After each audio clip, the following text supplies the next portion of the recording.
पूर्णिया के NH-31 पुनरमा ई home में भागवत कथा ज्ञान महायज्ञ अनवरत जारी है और देश के कई ख्याति प्राप्त कथावाचक अपना व्याख्यान यहां दे रहे हैं, जिसमें बिहार के पूर्व DGP गुप्तेश्वर पांडे भी शामिल हैं और उनके कथावाचन को सुनने के लिए दूर दूर से श्रद्धालु भक्तजन पुनरमा ई होम पहुंच रहे हैं। बताया गया कि इस ज्ञान यज्ञ में हवन के साथ साथ कथावाचन प्रवचन भी हो रहा है और बड़ी संख्या में लोग इसमें शामिल होकर आध्यात्मिक लाभ ले रहे हैं। इस यज्ञ के आयोजन से इलाके में पुनरमा ग्रुप के सामाजिक कार्यों का जमकर चर्चा है और लोग खूब तारीफ कर रहे हैं। कथावाचन के दरमियान कथावाचक पूर्व DGP गुप्तेश्वर पांडे ने आध्यात्मिक ज्ञान में पूरी तरह से भक्तों को भाव विभोर कर दिया और अपनी मधुर आवाज में भजन की भी उन्होंने प्रस्तुति दी।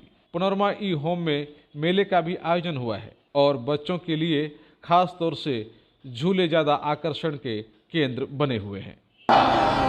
श्रुति कहती है भगवान के पास मन नहीं है, सब कुछ है, मन नहीं होता, लेकिन संकल्प से वो जब चाहे मन बना लेते हैं। आज मन बनाया, मनश्चक्रे, किस लिए? रंतुम, रमण करने के लिए, विहार करने के लिए अपना मन बनाया। क्योंकि अब ऐसा देखो माहौल कैसा है। शरद पूर्णिमा की रात्रि है, चांद खिला हुआ है, सुगंधित बयार बह रही है, हर ऋतुओं के पुष्प खिले हुए हैं, मंद मंद शीतल सुगंधित बयार बह रही है, चारों तरफ से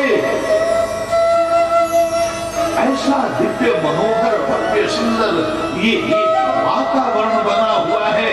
ऐसे में भगवान ने आज अपने सबसे प्रिय भक्तों को स्मरण को याद किया।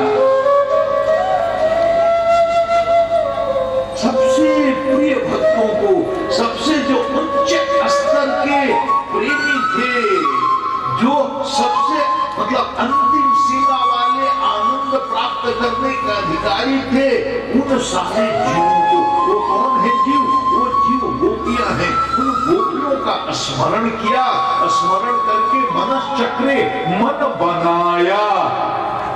लेकिन देखो यहाँ तो वो आनंद देना है ना, अंतिम सीमा वाला आनंद बरसाना है, वितरित करना है अधिकृत जीवों के बीच में।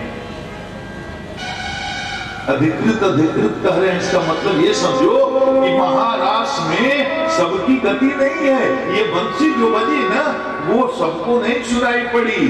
ग्वाल बाल थे, नहीं सुनाई पड़ी। दास्य भाव के जो प्रेमी थे उनको नहीं सुनाई पड़ी। सख्य भाव के प्रेमी थे, मधुमांगल सुदामा आदि, किसी को बंसी की धुन सुनाई नहीं पड़ी।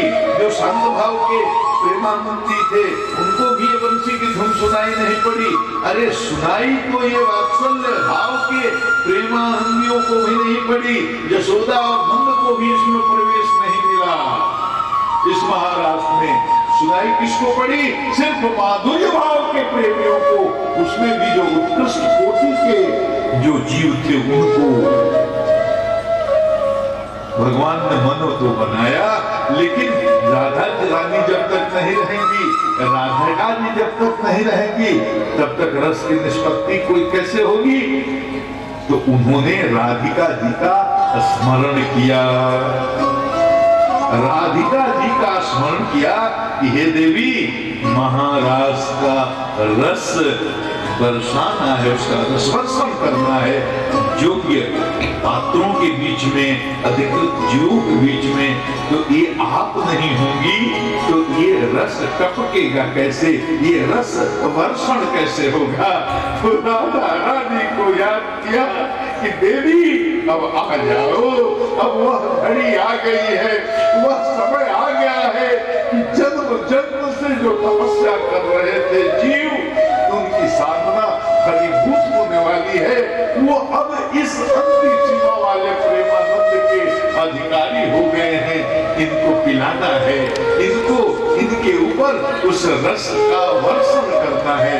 तो आप आ जाओ देवी, आकर के मेरी मुरली में बैठ जाओ।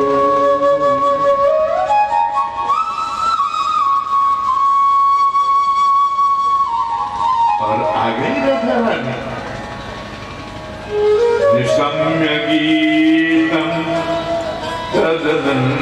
पर नमो